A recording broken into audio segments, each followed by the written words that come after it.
back up a little bit. Definitely have to have a climbing harness. It took me a while to find one big enough for me. Certainly can rent this. The climbing harness.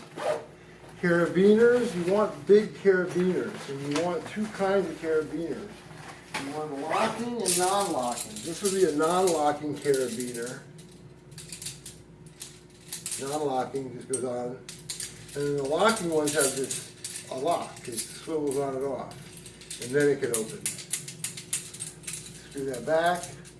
And now it can't open. You need two of each about that size. Now we're going to use our hiking boots for the approach. But once we get on the glacier, you need a separate type of boot called a mountaineering boot. That's what I have here. And I would recommend renting these because they're quite expensive, but they've got no flex to them at all. I've broken in the uppers a little bit, but this is what the crampons will go on, the spikes. Helmet, again, you can rent this as well. I've decided to buy one. There's a Petzl, but you know, the little rocks following you would probably help, but anything significant is not going to matter with this thing. I had big conflicting information. I got the 6mm rope. One spot on the website I saw 4 feet of it. One spot I thought I saw 30. I've got 30 feet of that. It's pretty inexpensive. And you got the belay device. This doesn't look like much, but this is the belay device. I don't know if we're even going to be using these, but you need that. Retractable hiking poles. And these I go out. I don't know exactly where I want them marked. I put them there. Okay. We're trying to get used quite a bit on our trips to the celery field. Now,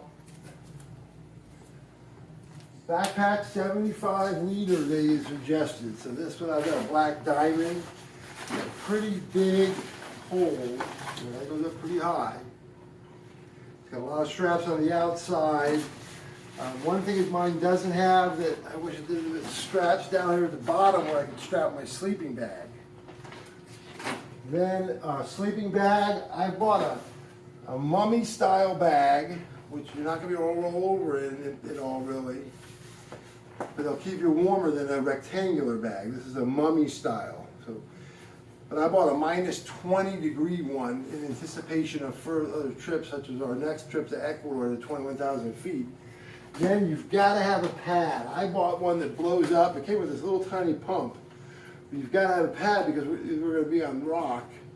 So you want this pad, and it's about a few inches thick of air. I also have another one on camping days that inflates to about an inch. And you just blow up. Then over here are miscellaneous items. You gotta have your glacier glasses. Regular sunglasses won't cut it because the UV radiation bouncing off the glacier is too strong. So these are glacier glasses. You don't want any openings on the side. Headlamp. I got a pretty strong headlamp. I think it's 300 lumens because we're gonna be leaving at 2 in the morning. Then they recommended 2 water bottles. I've got the 2 water bottles, but I also bought just the bladder of a Camelback. And because a Camelback is its own little backpack, and that obviously isn't going to work with a regular backpack, so I bought just the bladder. This will hold almost 2 liters. So I'll put this into my backpack, the hose coming out, and that way I don't have to stop and I can just take some drinks along the way. They say even if you have this, you should still have one 1-liter bottle. Then a mug. I just found these on the internet. It collapses down. So you got a little mug with a handle. And it goes put it right back together and you're ready to go to the next day. Then a bowl, same type of thing. This is just collapsible. It'll be freeze-dried food, oatmeal, things like that. A little spork, spoon-fork combo action. A multi-tool. I have this nice Leatherman, which has got, I don't think all of us need to have one of these, but a multi-tool. These are a little pricey, like $110. I think one of us having one of these will be fine. Then we need some way to sterilize the water. We're gonna literally melt snow and ice for the water we're gonna drink. This is a UV light. You just stick it in here for 60 seconds and it sterilizes it. You can also get iodine tablets, and there's a multitude of companies that make different things. I still would like to have some kind of filter to filter out leaves and dirt and things like that, then sterilize it. This won't make it taste funny. The iodine tablets, chlorine tablets make it taste funny. And we need some kind of snacks. How about these goo? This is for quick energy, just pure carbohydrates. Just kind of gooey stuff. I'm gonna get some bars called Core bars, C-O-R-E, which is a brand that a lot of climbers use, a high protein bar. We're gonna probably make some bags of our own trail mix with some recipes we found. And I think that covers it. There's a few items that I don't have here that we're gonna need.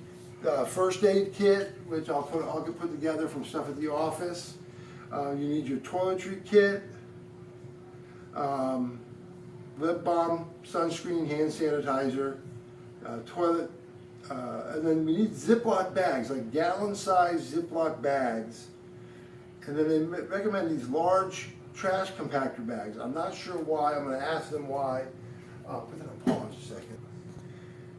One thing they didn't mention, but I got it, it's called a Duck's backpack cover from REI.